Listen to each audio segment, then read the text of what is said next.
ऐसा ही हैरान कुन वाकया वकूआ, एक जुल्म जिसमें 2 लोगों को सरेआम रोड के ऊपर कत्ल कर दिया गया और 2017 के 12वें महीने में होने वाले इस वकूए ने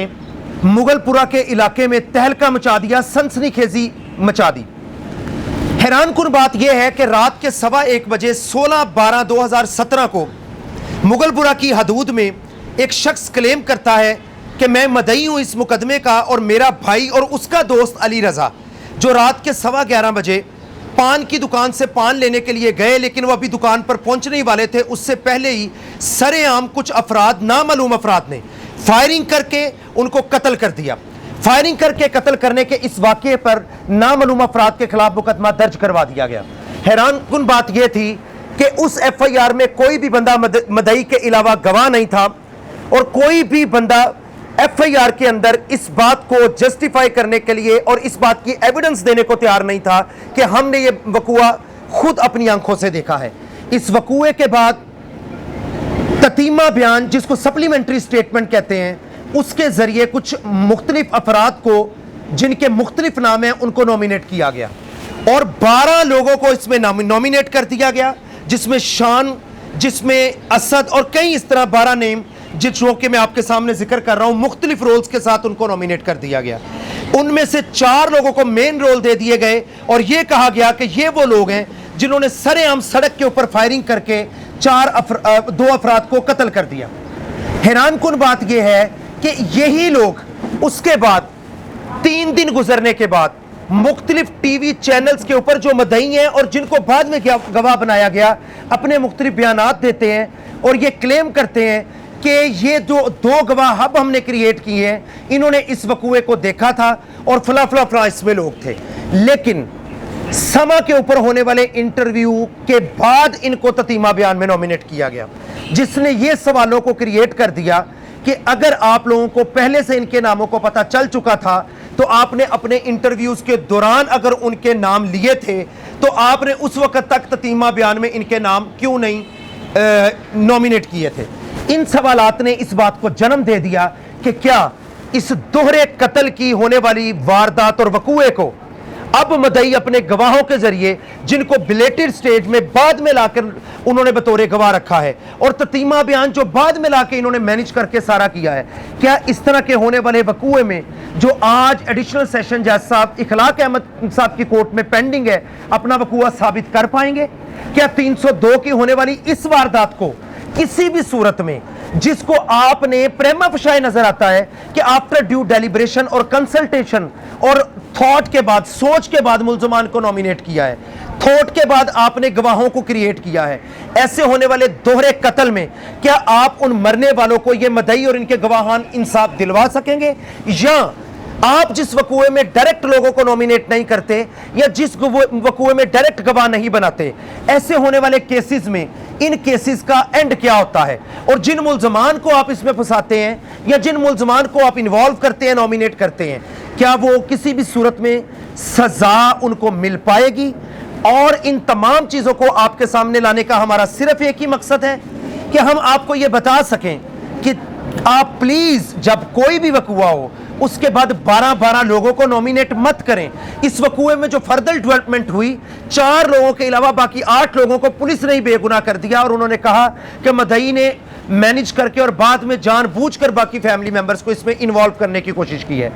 खुदा का वास्ता, इस तरह के वकूओं में आपको बताने का मकसद सिर्फ यह है कि जो रेलिवेंट बंदे हों, जो रेलिवेंट लोग हों, जो बिल्कुल जेन्युइन मुल्जमान हों, उनको नॉमिनेट करें, उनके खिलाफ आप कार्रवाई करें। आप जब दूसरे लोगों को भी इसमें मुलविस करते हैं तो इस शक का फायदा देके अदालत जहां उनको बरी करती है, मेन मुल्जमान को भी बरी कर देती है। अपने बच्चों को, अपनी फैमिलीज को कानून के मुतालिक शऊर दें, उनको सेफ करें, उनको कानून की खिलाफ वर्जी से बताएं और इस तरह के होने वाले दोहरे जो कत्ल हैं इनसे बचाने के लिए, अपनी फैमिलीज को सेफ करने के लिए उनकी तरबियत बेहतर करें। और ये जो ऑफेंसेस इसमें लगे हैं, अगर आपके साथ किसी के साथ कोई तकलीफ वाकया हो जाता है तो उसमें एफआईआर को स्ट्रांग बनाने के लिए खुदा का वास्ता पुलिस की बजाय और खुद एप्लीकेशन लिखने की बजाय अपने काउंसिल से, एडवोकेट से जो फौजदारी की प्रैक्टिस करते हो उनसे कोऑर्डिनेट करें ताकि बदले में आपका प्रॉपर वकूआ बन सके। और मैंने आपको बताई है इसी के मुतालिक मुगलपुरा थाने में मोरखा 16/12/2017 को 8 से 5 साल पहले मुकदमा दर्ज कर दिया गया, जिसमें 302 और 34 की दफा लगा दी गई। 302 जिसकी मैक्सिमम पनिशमेंट सजाए मौत है और 34 जो कॉमन इंटेंशन में आता है कि अगर एक से ज्यादा अफराद इकट्ठे होकर किसी भी शख्स को विद कॉमन इंटेंशन, एक ही नियत, एक ही सोच के साथ जाकर कोई नुकसान पहुंचाएं, कत्ल कर दें, रेप कर दें या कोई भी ऐसा अक्रंस करें जिसमें उन सब की एक ही नियत और एक ही सोच और एक ही कॉमन इंटेंशन हो, तो उसके ऊपर सेक्शन 34 लगता है। इसके अलावा पुलिस ने बाद में सब्सिक्वेंट स्टेज में इसी एफआईआर में 148 और 149 भी लगाए जो अनलॉफुल असेंबली के मुतालिक होते हैं, जब एक से ज्यादा अफराद इकट्ठे एक्ट करते हैं। तो इसलिए आपको ये चीजें इसलिए बताई जाती हैं ताकि आपको पता हो कि किसी भी वकूए के मुतालिक कौन सी दफात रेलिवेंट है और कौन सी एप्लीकेबल है और कौन सी उसके ऊपर लगाई जाती हैं। Thank you so much. अस्सलाम वालेकुम। जो आज आपने वीडियो देखी उसमें जो सेक्शन का जिक्र किया गया है उसमें मेन सेक्शन है 302, सेक्शन 34 है, उसके अलावा सेक्शन 148 और सेक्शन 149। उसको इसके मतलब पढ़ने के लिए सबसे पहले आप हमारी वेबसाइट है ideas365group.com, यहाँ पे जाएंगे, यहाँ पे कर्सर नीचे करेंगे, डाउन करने से ये है जी आइडियाज लॉ फर्म, इसको क्लिक करेंगे। इसको क्लिक करने के बाद जो पेज ओपन होगा वहाँ पे जो फोल्डर है ऑल लॉ बुक्स, इस पे क्लिक करेंगे। इस पे क्लिक करने के बाद हम ये जो बुक्स है हमने डाउनलोड की हुई हैं, ये हमारा जो फोकस है वो है क्रिमिनल लॉ। क्रिमिनल लॉ में जाएंगे, इसके बाद Pakistan penal code, Pakistan penal code में जाएंगे, ये जी पाकिस्तान पीनल कोड हो गया जी। ये रहा जी सेक्शन 34। इसमें ये है जी ये कॉमन इंटेंशन के बारे में इसमें है कि जब एक से ज्यादा आदमी एक ही टेंशन, एक ही कॉज के लिए कोई एक्ट करते हैं तो देन ये 34 जो सेक्शन है ये लागू होता है और उसमें जो पनिशमेंट दी जाती है वो जितने भी अफराद शामिल होते हैं तमाम को एक जैसी दी जाती है जी। इसके बाद आ जाते हैं जी सेक्शन 302 पे। ये 148 है और जो 149 है इसको डिटेल से आपने पढ़ लेना जी। ये इसमें जो 149 है इसमें every member of unlawful assembly guilty of offence committed in prosecution of common object, इसके बारे में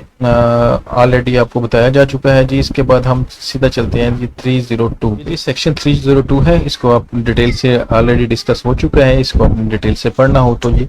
आपको मिल जाएगा पाकिस्तान पीनल कोड में। ओके जी, अपनी दुआ में याद रखिएगा, हमारे चैनल को लाइक सब्सक्राइब लाजम कीजिएगा। ओके जी, अपनी दुआ में याद रखिएगा। अल्लाह हाफिज।